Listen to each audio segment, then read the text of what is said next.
नमस्कार, मी विकास मिरगडे. विकासनामा या डिजिटल प्लॅटफॉर्ममध्ये आपलं सर्वांचं स्वागत आहे. आज आपण चर्चा करतो राज्याचे वनमंत्री गणेश नाईक यांच्याकडून जे मॅरेथॉन बैठका जे आहेत मंत्रालयामध्ये सुरू झाल्यात आले.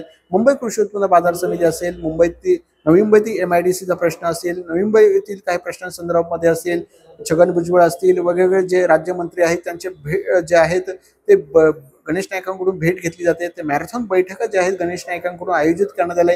नवी मुंबई महानगरपालिकेच्या निवडणुकीनिमित्ताने गणेश नाईक जे आहेत जोरदार मोर्चेबांधणी करताना दिसले. मुंबई कृषी उत्पन्न बाजार समितीतील माथाडी व्यापाऱ्यांचे असेल किंवा पुनर्विकासाचा जो प्रश्न आहे त्या संदर्भामध्ये त्यांनी सुद्धा जयकुमार रावल जे पणन मंत्री त्यांची बैठक जे त्यांच्या दालनामध्ये पार पडलेली MIDC संदर्भामध्ये जे आहे ती सुद्धा बैठक पार पडलेली. त्यामुळे गणेश नाईक आगामी काळामध्ये मॅरेथॉन बैठका घेऊन जे नवी मुंबईकरांचे जे महत्त्वाचे प्रश्न आहेत ते सोडवण्यासाठी तर मॅरेथॉन बैठक येताना दिसून येते. त्यामुळे बैठकीतून नवी मुंबई महानगरपालिकेचे मोर्चेबांधणी करायला सुरुवात झाली दिसून येते. त्यामुळे गणेश नाईक आगामी काळामध्ये एक हाती सत्ता आणण्यासाठी जोरदार प्रयत्न करताना दिसून येत आहे. नवी मुंबईकरांचे प्रश्न जे आहेत ते याच समस्याच्या माध्यमातून बैठकीतून मांडताना दिसून येते. अधिकाऱ्यांना त्या संदर्भामध्ये सूचना देताना येतो.